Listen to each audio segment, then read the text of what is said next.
This is important because this is what a lot of firms will start doing and may already start doing it, because the competition is very fierce. So if you're applying for quant jobs, the thing is that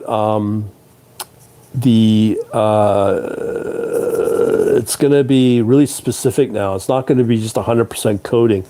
In fact, I'd say it'd be not very much in coding, and this can be done in any language, C++, Python, no problem.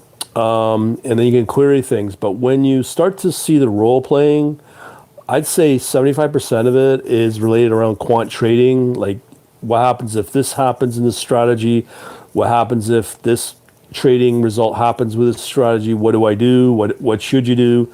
How do you interact with it? Quant based and what? I could go on about it, but I'm not going to spend a lot of time on this because it's very involved. So the only way to really see it is by watching that long form video for half an hour.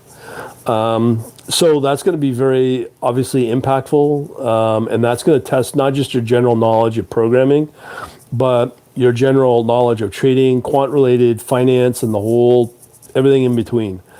And it's kind of challenging, pretty daunting. But remember that these firms will only pick the best of the best, and I would consider it just to see how far off you are in terms of doing this if you want to still pursue it.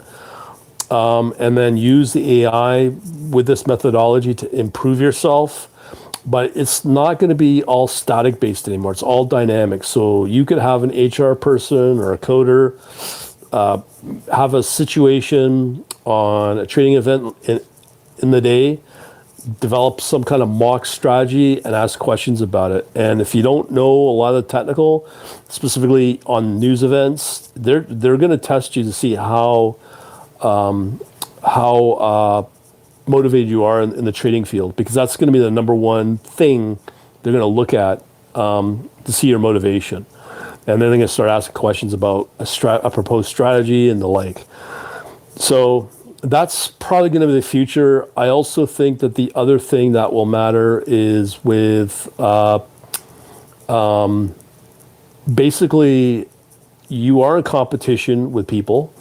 Are you going to be in competition with people from top schools with PhDs? You're going to be in competition with people that have been laid off from firms with maybe 10, 15 years of experience.